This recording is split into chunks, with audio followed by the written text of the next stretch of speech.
अत्यंत योग्य वेळेला शिवसेनेत मोबाईल खाली घेणं सांगितलं. मोबाईल खाली घे. भारतीय जनता पक्षातून शिवसेनेत येत आहेत. गुजराती समाजाचे लोक आपल्याकडे येत आहेत. याचं कारण राष्ट्रवादी.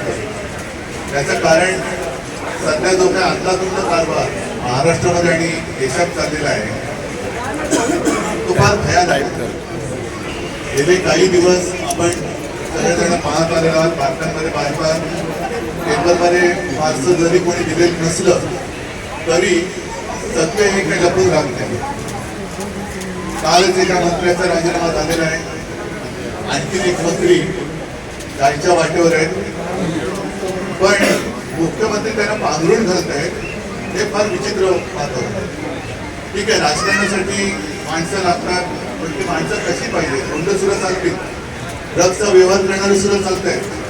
आणि ज्यांचं नाव ड्रग्सच्या संपूर्ण कारखान्याशी जोडलं जात आहे ते कोण आहेत? तुमच्यामध्ये बातमी आली की नाही? ठाण्याची व्यक्ती आहे. रिक्षावालाचा भाऊ. आता त्या भावाला सुद्धा वाचवण्याचा प्रयत्न होतोय.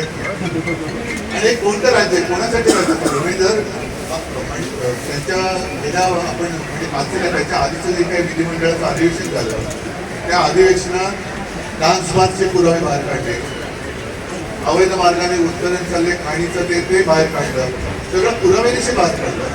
आता सुद्धा हा ड्रग्सचा जो काही कारखाना आहे तो आपल्या सुषमाताईंनी कागदोपत्री पुराव्यानिशी जनतेसमोर आणला. तरी देखील मुख्यमंत्री त्याची दखल घ्यायला तयार नाहीत. गृहमंत्री स्वतःच आहेत. अगदी केंद्रीय मंत्री सुद्धा त्यांच्याकडे सुद्धा आपण हे आता निवेदन देतो आहोत. काय करते ते बघायचं. आणि मग मी तुम्हाला सगळ्यांना विचारतो, कोणत्याही जातीपाती धर्माचे असाल, आपली मुलं, आपली म्हणजे सगळ्या महाराष्ट्राची मुलं जर नशिल्या पदार्थाच्या आहारी जाणार असतील तरी देखील आपण त्यांना वाचवणाऱ्यांना आणि ते घरी करणाऱ्यांना मत करणार आहोत का, मतदान करणार आहोत का, मत देणार आहोत का? आणि आपल्या मुलाबाळांचं आयुष्य हे त्यांच्या हाती देणार आहोत का, हा ज्याचा त्यांनी विचार करायचा. आणि म्हणून मी आज तुमचं जे काही स्वागत करतो आहे. आणि या कारणासाठी तुम्ही अत्यंत योग्य वेळेला शिवसेनेत प्रवेश केलेला आहे. तर तुमच्या माध्यमातून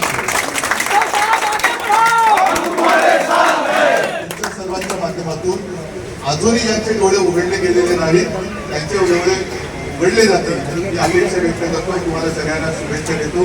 धन्यवाद. जय हिंद. साहेब, खूपच लवकर त्यांचे डबे आम्ही ठणठण गोपाल करणार आहे.